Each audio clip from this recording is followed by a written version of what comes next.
नमस्कार, स्वागत है आपका। आप देख रहे हैं कल की तैयारी। मैं हूं आपके साथ प्रशांत पांडे।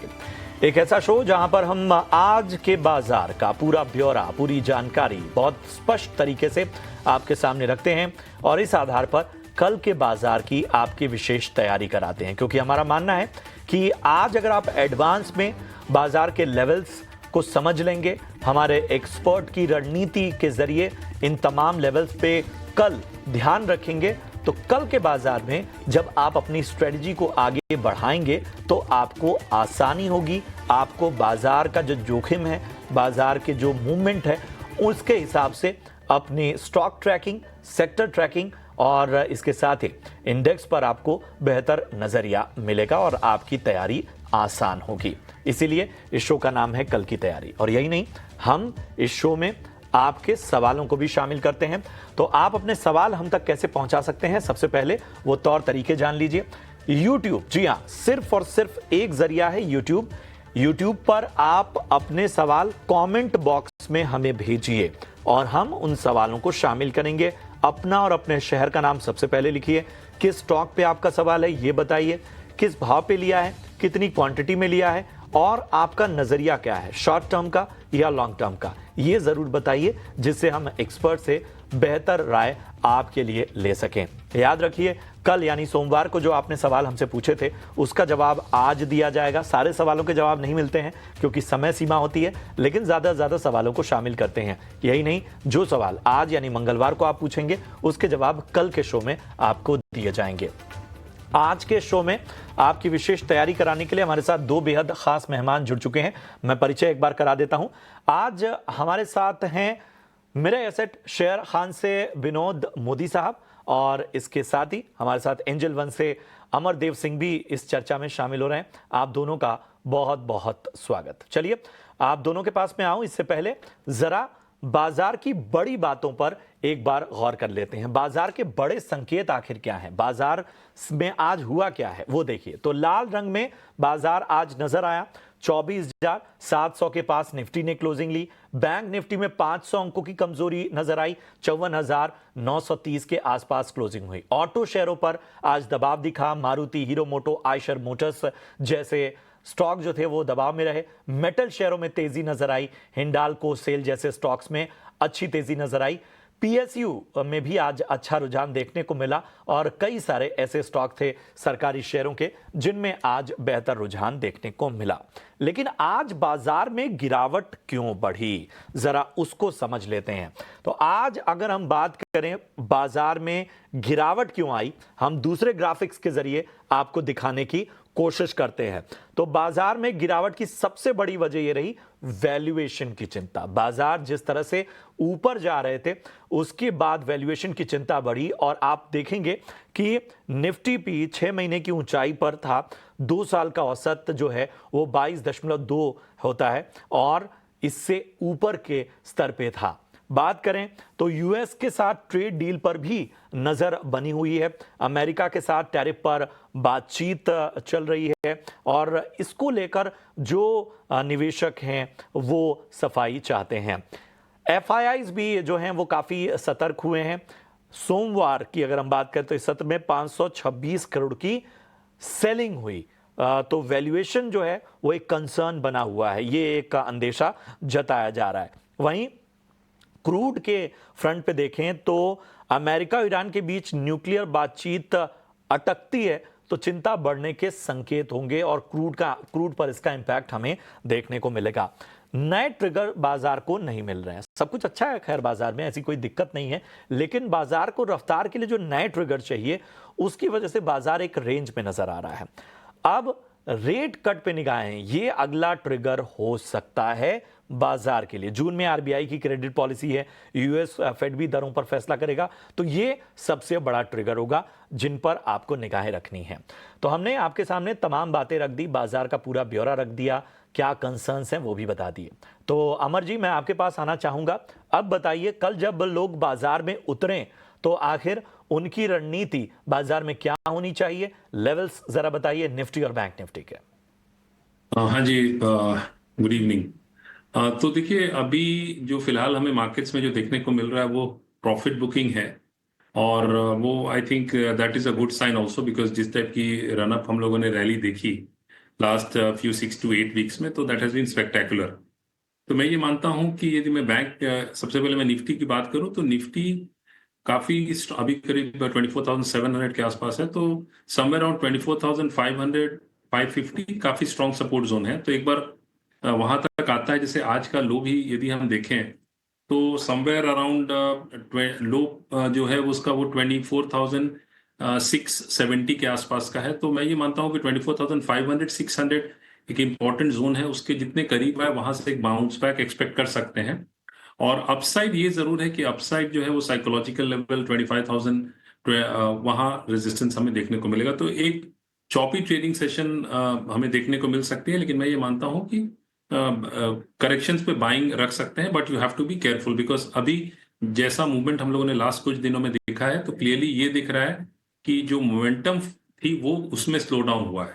और इसमें देखने वाली बात यह है कि यदि मैं निफ्टी और बैंक निफ्टी के चार्ट्स देखूं, तो निफ्टी का जो चार्ट है वो कंपैरेटिवली स्ट्रॉन्गर है as compare to Bank Nifty, और बैंक निफ्टी में कंसोलिडेशन हमें फिलहाल देखने को भी मिल रही है। तो डाउन साइड में बैंक निफ्टी का एक बहुत क्रूशियल सपोर्ट है, दैट इज 24,400 500 जोन।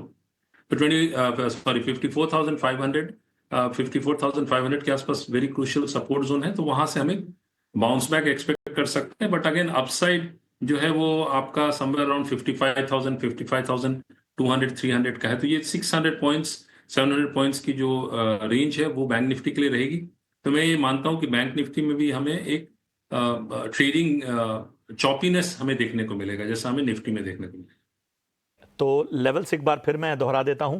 निफ्टी में 24,500 और 600 का जो स्तर है वो एक अहम सपोर्ट है, और ऊपरी स्तरों पर 25,000 जो है वो अहम रेजिस्टेंस है। यहां जो अगर बाजार बाउंस बैक करता है 24,500 या 600 के लेवल से, तो एक अटेम्प्ट करेगा एक बार फिर से 25,000 और उसके ऊपर के स्तरों के। बैंक निफ्टी में 54,500 का एक अहम सपोर्ट है, और यहां से अगर ऊपरी स्तरों पर देखें तो 55,200 300 की जो रेंज है वो साफ तौर पर बेहतर होगी। चलिए अब आपके सवालों की ओर बढ़ते हैं, और कौशिक का सवाल यूट्यूब पर सबसे पहले लेते हैं। पश्चिम बंगाल से इन्होंने अपना सवाल हम तक पहुंचाया है, और इनकी 2 शेयरों पर बाइंग है विनोद जी। पहला जो है वो CDSL इन्होंने खरीदारी करके रखी हुई है, 1200 जो है के भाव पे इन्होंने खरीदारी की है। 40 शेयर जो हैं वो इनके पास हैं, और लॉन्ग टर्म का इनका नजरिया है। इसके अलावा MCX जो है वो इनकी बाइंग प्राइस 5650 की है। दोनों शेयरों पर राय दीजिए, लॉन्ग टर्म का नजरिया है। नमस्कार प्रशांत जी। जी, लॉन्ग टर्म के हिसाब से तो दोनों शेयर्स काफी बेहतर हैं। आई मीन अगर मैं CDSL से चालू करूं तो जो रिसेंट जो अंडर परफॉर्मेंस है वो क्लियरली इस वजह से आई हुई है क्योंकि मार्केट में थोड़ा एक्टिविटी कम था। एट द सेम टाइम जो IPO मार्केट है वहां पे भी आप देखेंगे एक्टिविटी थोड़ा सा मंदा रहा है, जिसके वजह से ये अंडर परफॉर्मेंस आया है। और ओवरऑल अगर मैं स्ट्रीट का एस्टिमेट को समझूं तो ये कंपनी जो हमेशा double digit earning growth report की है, FY26 में उसका अर्निंग सडनली वो काफी कम हो रहा है, सिंगल डिजिट में आ गया है जैसे हिस्ट्री के हिसाब से देखिए। बट मुझे लगता है कि ये नियर टर्म फिनोमेनन जिसकी वजह से स्टॉक में वैल्यूएशन ऑलरेडी रिफ्लेक्ट कर चुका है।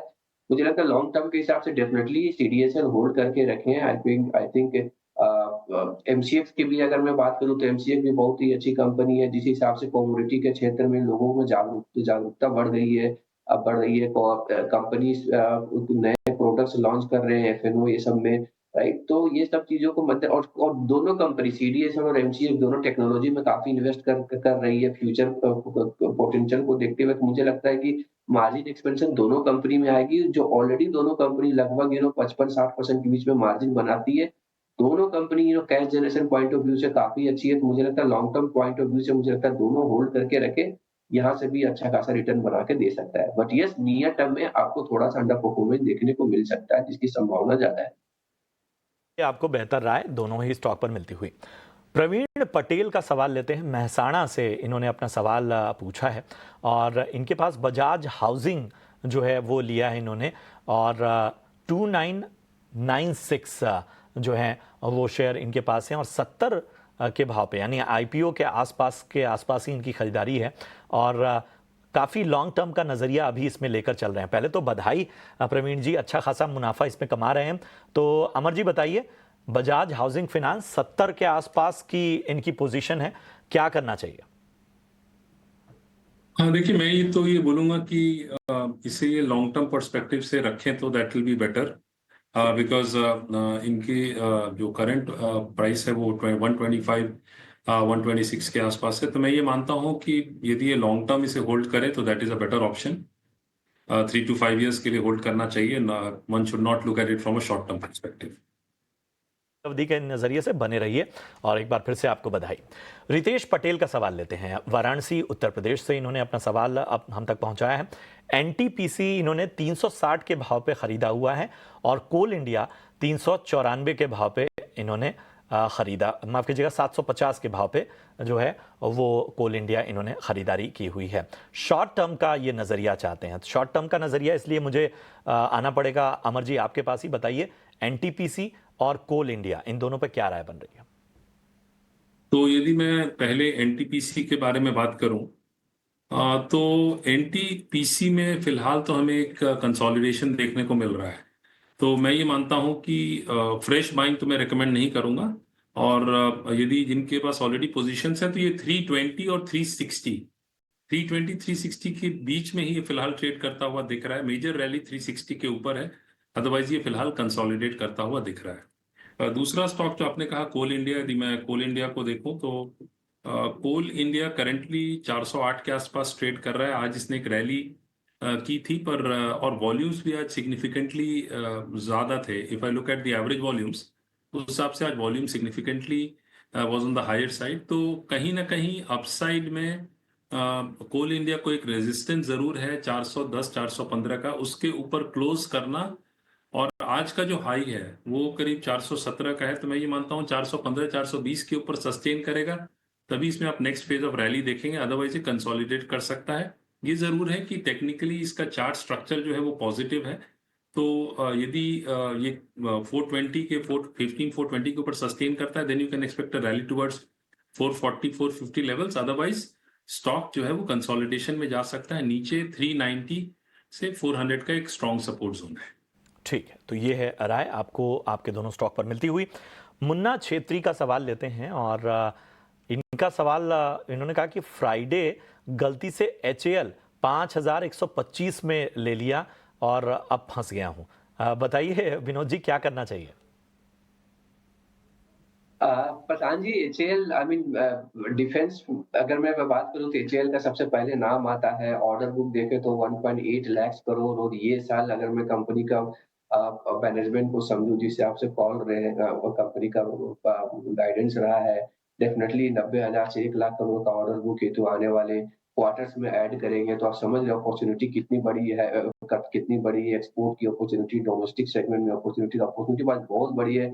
वैल्यूएशन वाइज भी मैं बोलूँ कि अगर 5,000 पे भी अगर ये आई है तो कंपेयर टू जो दूसरे जो स्टॉक्स है विद इन डिफेंस में, तो वैल्यूएशन थोड़ा सा कंफर्ट देता है। नो डाउट अभी भी 5,000 के लेवल में इसका वैल्यूएशन जो 40x पे आता है, मैं मानूंगा कि ये जो वैल्यूएशन है ये सस्टेन करेगी, क्योंकि ग्रोथ आउटलुक कंपनी की बहुत ही दमदार लग रही है आने वाले 4 से 5-6 सालों में। तो मुझे लगता है 5,000 में आप अगर लिए हैं, बने रहे, आपको आपको अच्छे खासा प्रॉफिट में निकलने का अवसर डेफिनेटली मिलेगा।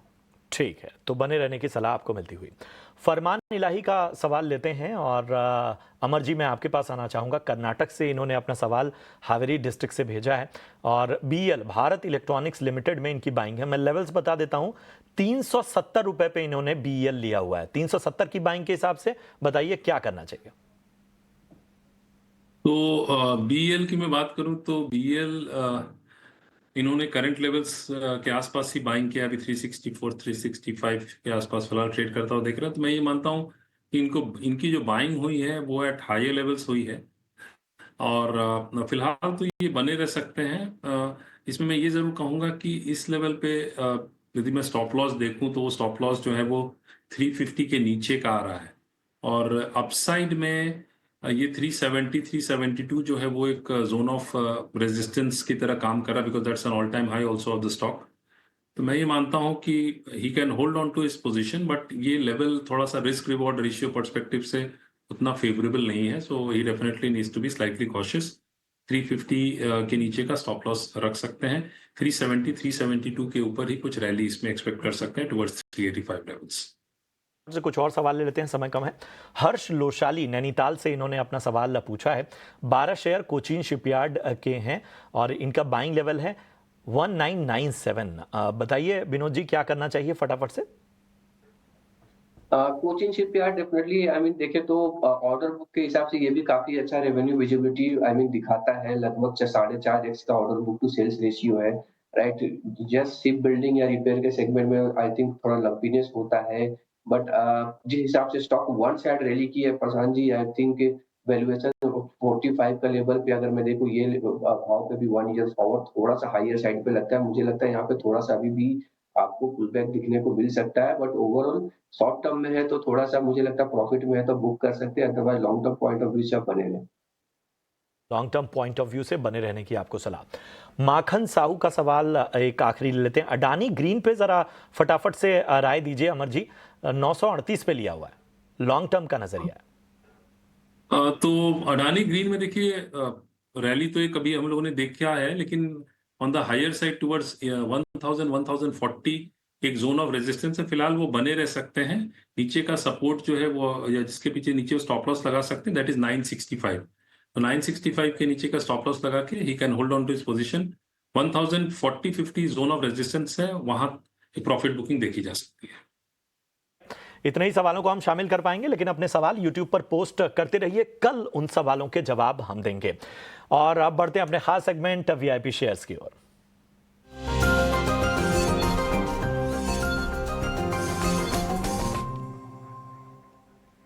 विनोद, समय बहुत कम है, जरा फटाफट से अपनी कॉल दे दीजिए। जी, मेरा कॉल होगा L&T के ऊपर with target price of 4550 1 year point of view.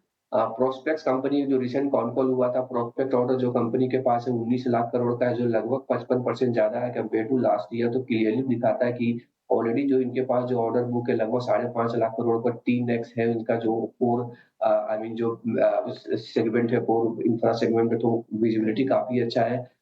Valuation wise भी मुझे ठीक ठाक लगता है, तो लंबी अवधि के लिए मेरा इस पे रिकमेंडेशन रहेगा बाय के हिसाब से। लंबी अवधि का यहाँ पर नजरिया L&T। अमर जी, अपनी कॉल बताएं। तो पहला जो स्टॉक है वो टाटा केमिकल्स है। टाटा केमिकल्स में एक बाइंग देखी जा सकती है at current level. Stop loss जो है वो 829 का रखा जा सकता है for an upside target of 917, because इसमें जो इसकी जो स्ट्रक्चर है, वीकली चार्ट डेली चार्ट्स पे वो पॉजिटिव है और मंथली पे ओवरसोल्ड टेरिटरी से बाहर निकल रहा है। दूसरा स्टॉक जो है बैंकिंग स्पेस से है, यूनियन बैंक ऑफ इंडिया। तो इसमें आज मार्केट गिरावट के बाद भी ये स्टॉक पॉजिटिव में रहा। ओवरऑल ट्रेंड काफी स्ट्रॉन्ग और पॉजिटिव है शॉर्ट टर्म और इंटरमीडिएट टर्म ट्रेंड में। लॉन्ग टर्म में भी ये पॉजिटिव चल रहा है, तो मैं union bank at current levels और टुवर्ड्स 135 बाइंग कर सकते हैं with a stop loss of 122 and a target of 153 on the upside. ठीक है, तो यूनियन बैंक और टाटा केमिकल्स ये खरीदारी की राय। टाटा केमिकल्स आपको 917 के लक्ष्य के लिए और यूनियन बैंक 153 के लक्ष्य के लिए खरीदारी करने की सलाह अमर जी की तरफ से। आप दोनों का करेंगे शुक्रिया इस शो में शामिल होने के लिए और तमाम सवालों के जवाब देने के लिए, बाजार पर रणनीति बताने के लिए। कल की तैयारी में फिलहाल मुझे और मेरी पूरी टीम को दीजिए इजाजत, लेकिन अपने सवाल पूछते रहिए, कल उन सवालों के जवाब दिए जाएंगे। बने रहिए हमारे साथ। नमस्कार।